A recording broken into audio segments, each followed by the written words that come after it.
Hello everybody, this is Seeker Gaming with episode 3 of my Let's Play StarSector for new players. In the last episode we just finished completing a bounty which ended up some capital for us, and we lost our Wayfarer combat freighter, which has proved to be a lot worse of a ship than I originally remembered. So for the purpose going forward, and for everything in StarSector, you are always trying to make money.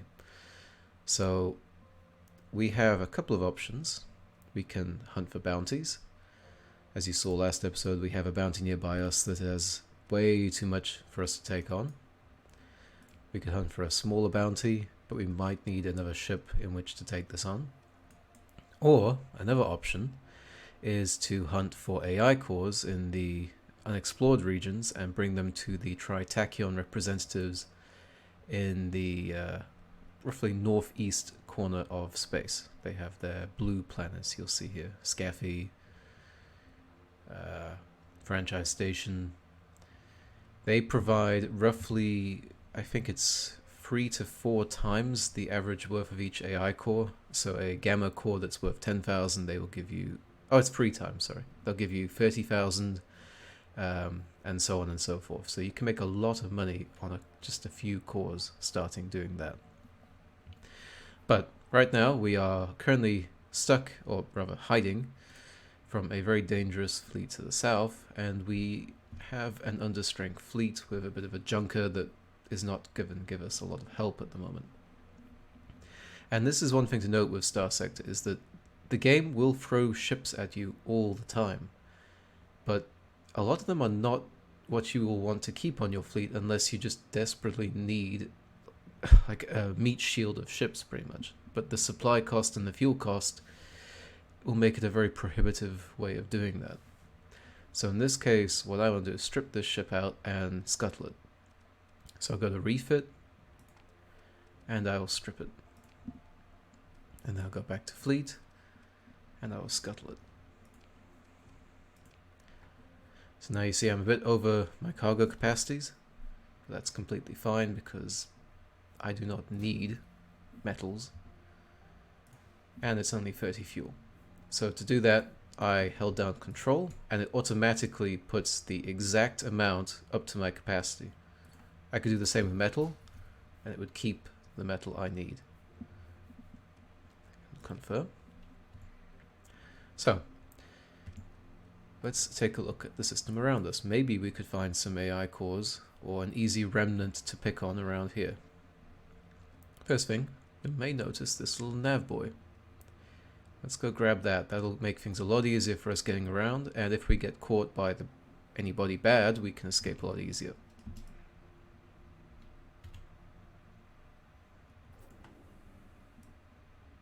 Oh, the pirate is coming for me. And I went straight for a solar flare. There we go. Oh, here we go. Look at this. So this is a dormant Remnant Fleet, or rather 2 ships. Now I will not take them on just yet until I have checked something. So we have 2 overdrive frigates and 2 shuttles. Ah yes, I want to level up my officer. Here we go. And level up. One thing I have learnt so far by playing this game is that on every officer you have that uses mainly cannons, or instead of just like regular carriers, you want to maximize gunnery implants. That weapon range bonus, when tied into the range reduction provided by electronic warfare, can mean that you can hit enemies over maybe 30 to 40% further like difference between you. You'll be hitting them and they'll just be having to put up with it pretty much.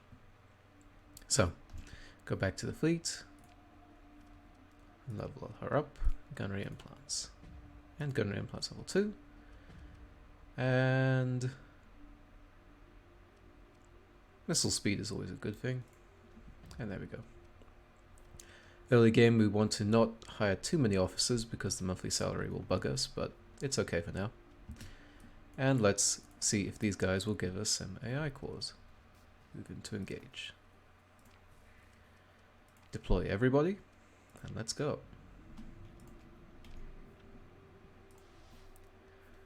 So I want, let's see.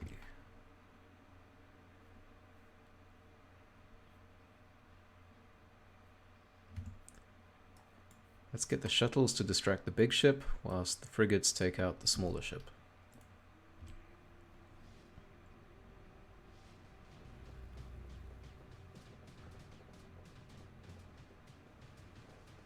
Come on, shuttles, you're supposed to distract it.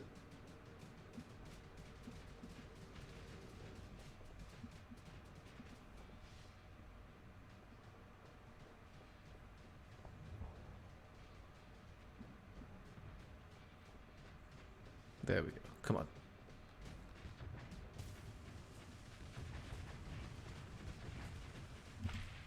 Okay.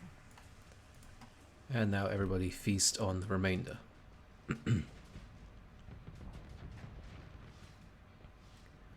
One thing you'll notice with these Remnant ships is their combat readiness will never decline.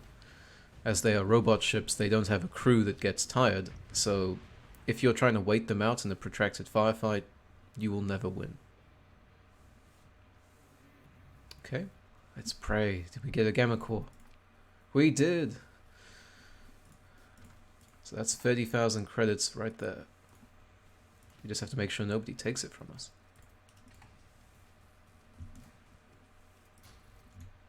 Actually, let's just get rid of all the metal.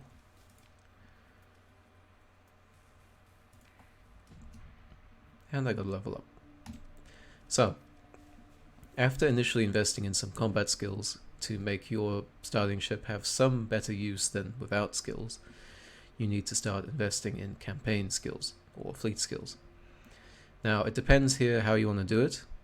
For me personally, I want to value exploration, salvage, and using AI cores as a good startup capital. So, being able to travel around cheaply and most importantly escape bad situations with transverse jumping, and at the same time finding things with the neutrino detector and with the sensor range bonus is important. After I would get navigation and sensors, I would move over to salvaging, which gives me a flat 50% bonus to general loot and rare loot for all this kind of exploration, you could say. And that is a very good bonus. You can find blueprints worth 500,000 roughly doing that. So, on-point technology, and let's continue. So, let's see. We were going to go to the nav buoy.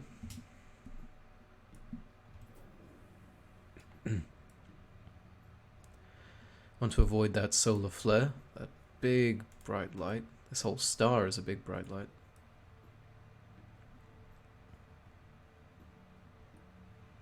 Oh, what is there? Something there.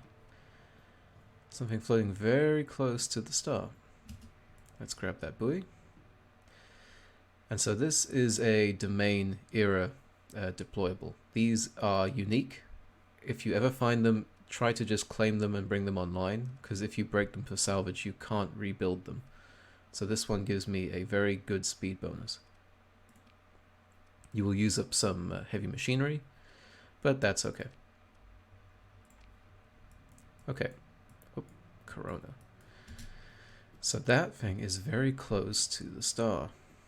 I could risk it and burn through quite a few supplies. Let's see if I can detect where it is from here. It's a derelict ship.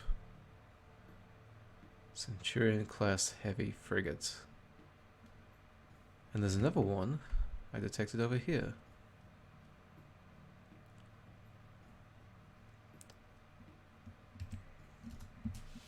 I'll do a quick save.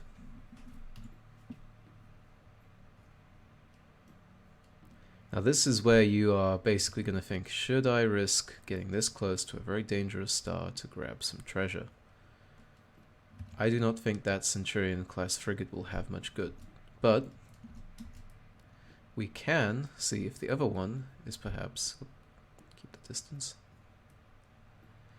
maybe one of them is a research station or something else of value.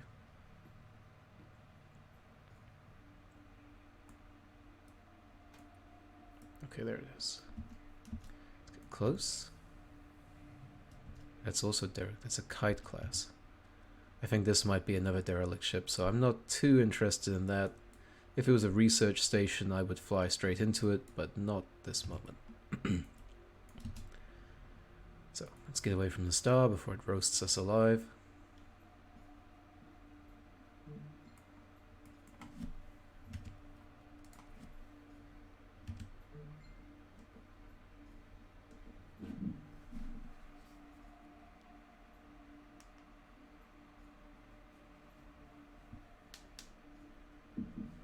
Okay.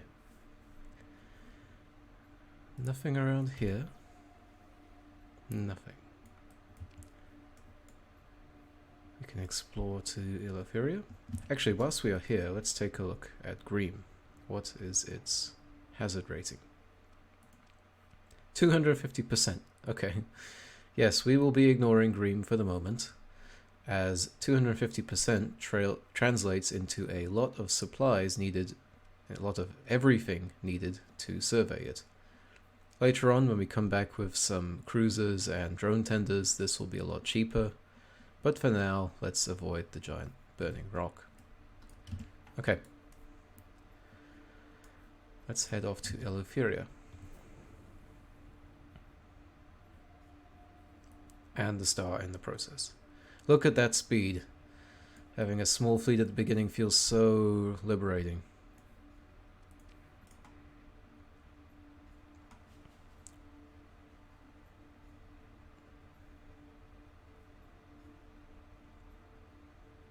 Now you can see why having more sensor range is an advantage when exploring. As at this place, I am just checking each and every planet to see if there's anything nearby. Like here's a debris field, which we can salvage. And it's relatively okay. Some supplies, some machinery. Do it again because it's quite a big field. More supplies. I have very low levels of fuel, unfortunately. But I also don't burn for it very quickly. Take a look at Eris.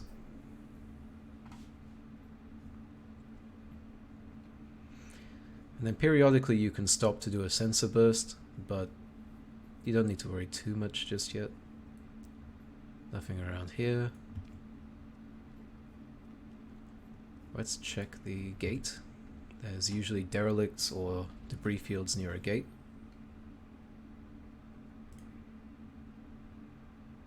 No ships near the jump point.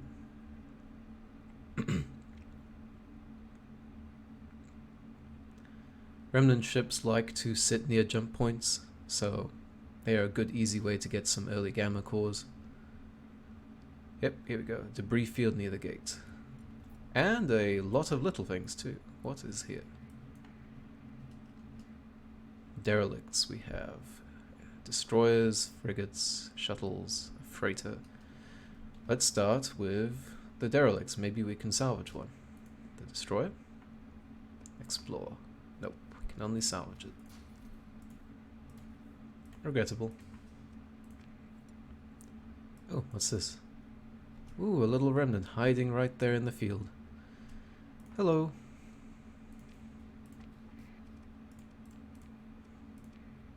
Let's make it easy.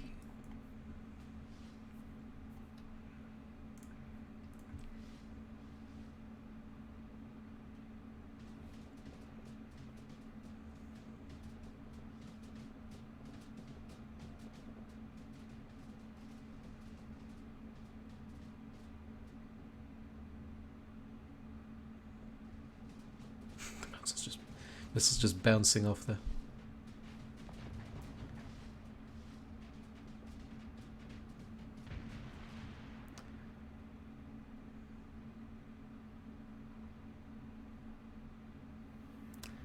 Let's pray for a gamma core. Oh, no gamma core.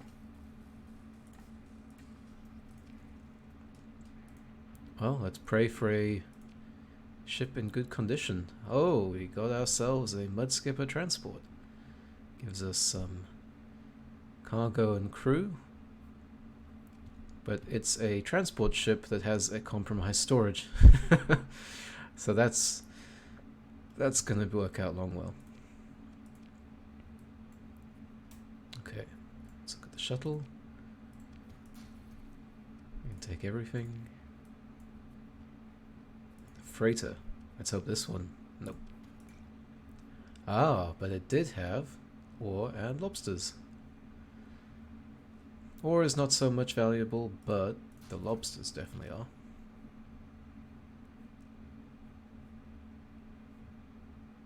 Let's see, are these guns worth anything? They're worth more than all this.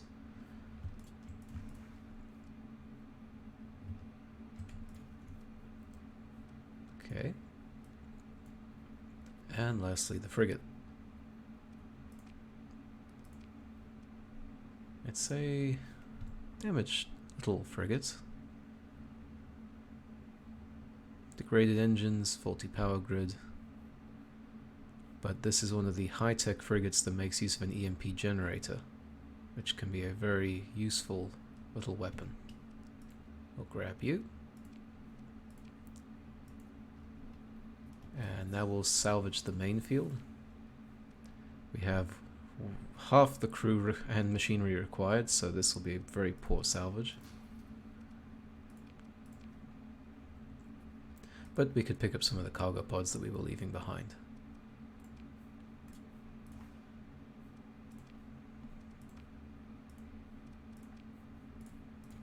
Specifically focused on supplies and fuel.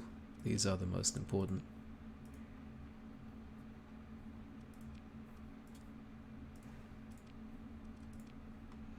Okay. Let's pay a quick visit to Nakia, the volcanic version of IKEA.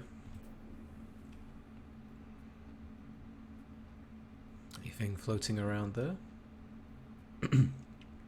Nope. Okay. So, next thing is we have the Mudskipper, which is a very poor combat ship, and we have the Sorcerer, but it doesn't have any guns. So let's give it a quick in-space refit. It's got high-resolution sensors. That's a very good little bonus at the beginning. And an ECM and ECCM package. This will be handy as well. So, let's give him a quick little refit. Upgrade weapons. Reinforce bulkheads. And we'll just go with EW variant. It just straps a mining laser to it. That should be good enough.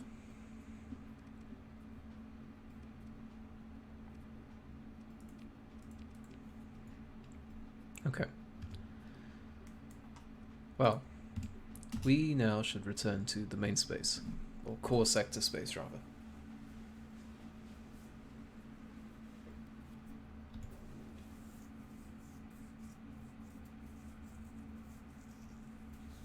We have some lobsters to sell and a gamma core to offload. Now, in terms of where to go,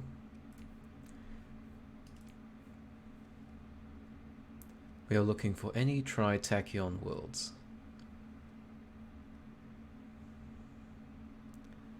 So probably one of the closest is Ragnar or Valhalla system. Oh, it's the same planetary or body. Okay.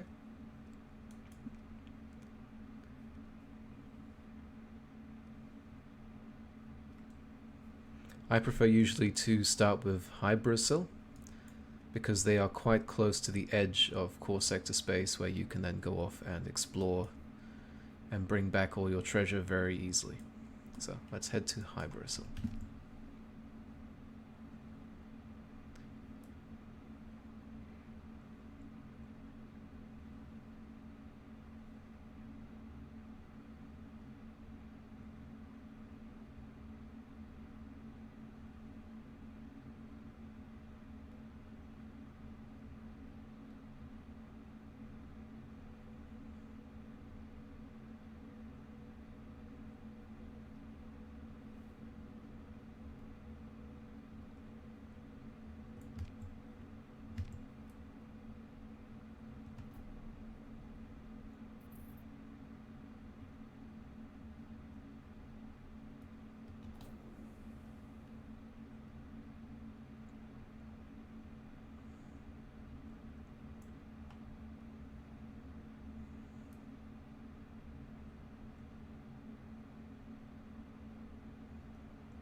There are some missions popping up. Let's see what they are.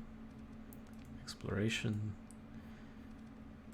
orbital habitat, and barren worlds, all the way out there. I don't think so.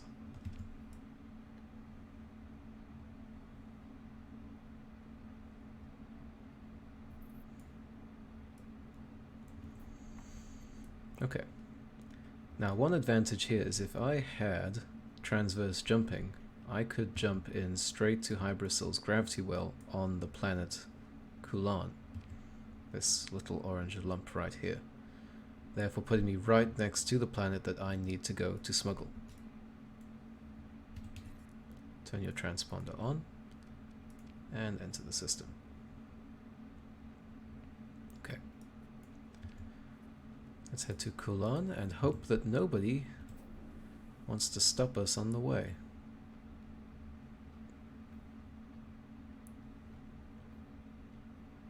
Early on we should try and acquire a smuggler variant pirate ship.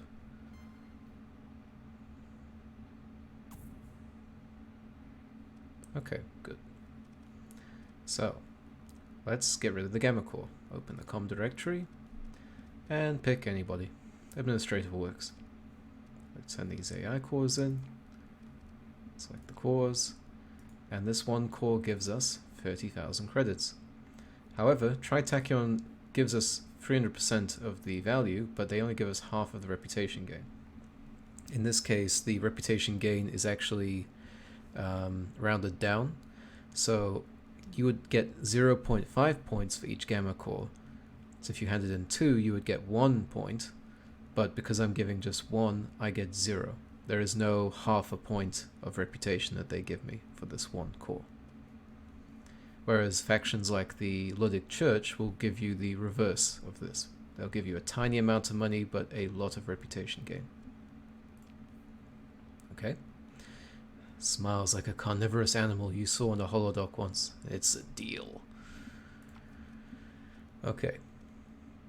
And let's offload the lobsters on the black market. That's number 10,000. Get rid of the metal. And the machine guns.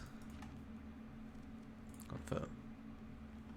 Okay, so we have a bit more starting capital. We can review our fleet again. Let's see if we can acquire anything that might help us out. A fuel tanker is definitely a good early purchase, especially a cheap light tanker. They don't consume a lot of fuel, but they can carry quite a lot. That's a good thing to have. But they are very large, so you want to convert it to a military hull, or else you'll be detected more easily.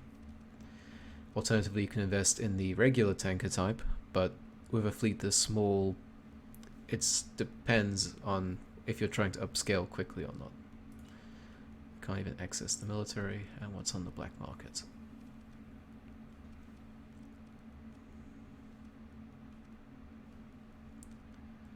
A couple of gunships, maybe. 2 medium energies, 2 small energies, heavy frigate,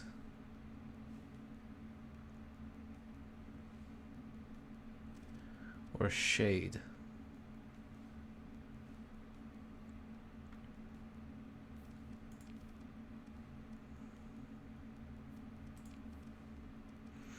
A shade can be a very damaging little ship.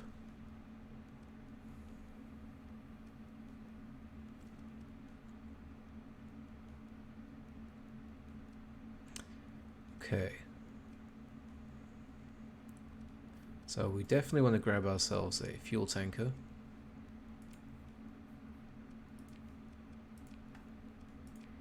A small one will do.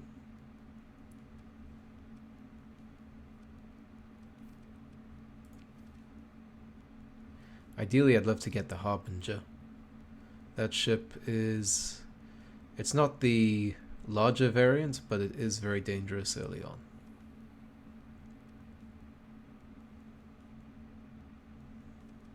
We could invest in a freighter, perhaps. Cargo.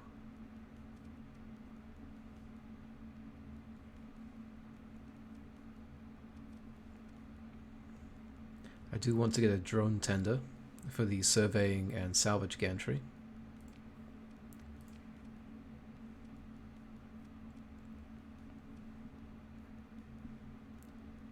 And the options here, we have a fast but fragile frigate, or a heavy and capable frigate. Let's see, 165 top speed, 130 top speed, or we could get a gunship, which is even slower than both of them. We could get a lasher frigate, which is basically a bullet hose, or a tiny little compacted bullet hose.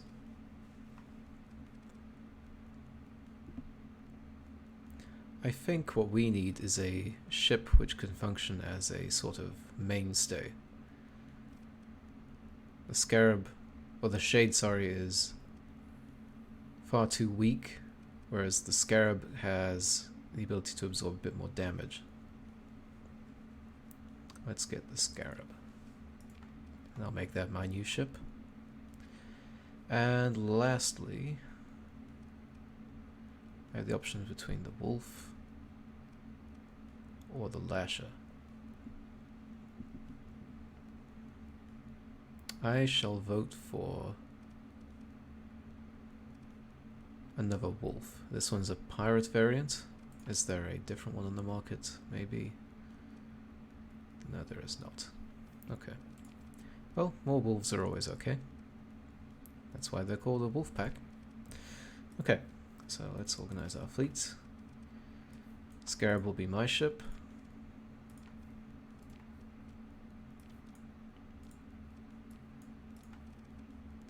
And the drone tender. So these are the non-combat ships. We need to acquire a bit more crew as well to round them out.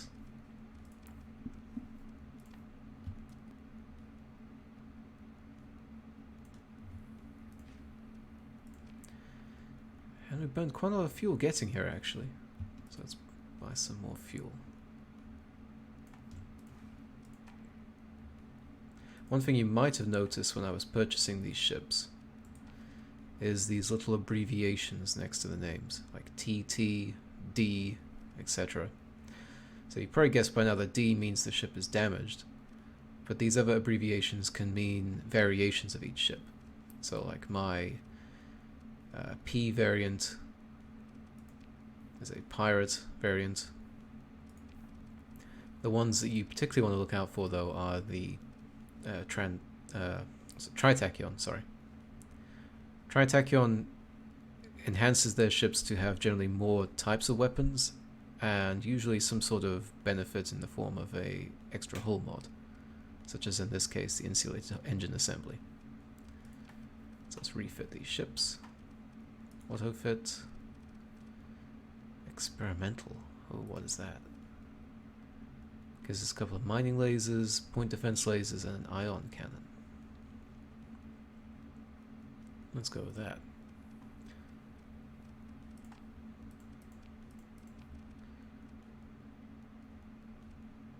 I'd want to upgrade these eventually if I could.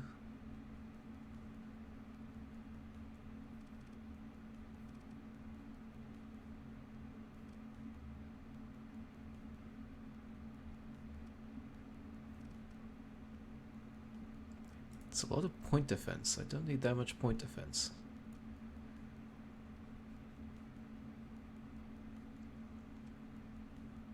Let's get rid of the hardened subsystems. And get a couple more ion cannons. Oh.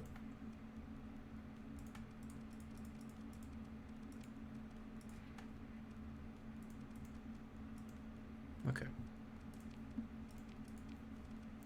Got more than enough point defense anyway. And for the Kraken, let's go with a standard assault variant.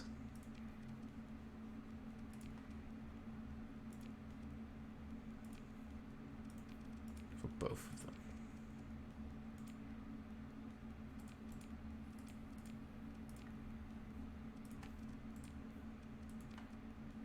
Okay.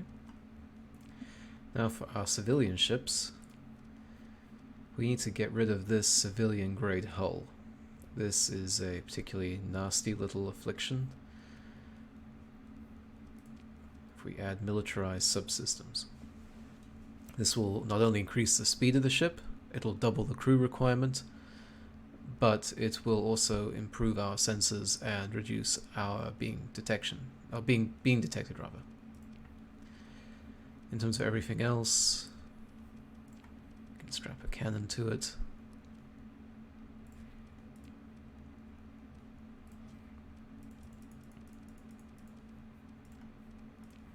Same thing with the Mudskipper.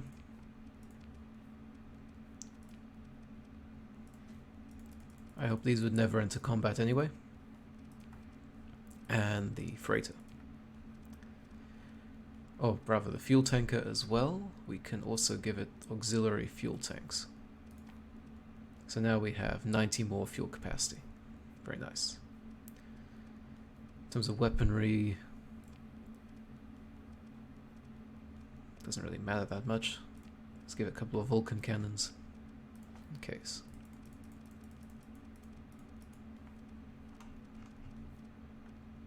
Okay, so we have ourselves a starting little fleet. It is still undercrewed. Let's grab some more people.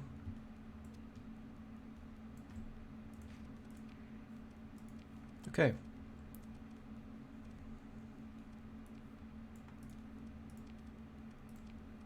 Get the gunnery implants level 3 for the officer. Perfect. A good little starting fleet. In the next episode, I'm going to begin exploring further up north at these empty systems and looking for some alpha cores. Maybe even some beta. More than likely, we will find gamma though. Okay. I'll see you guys in the next episode.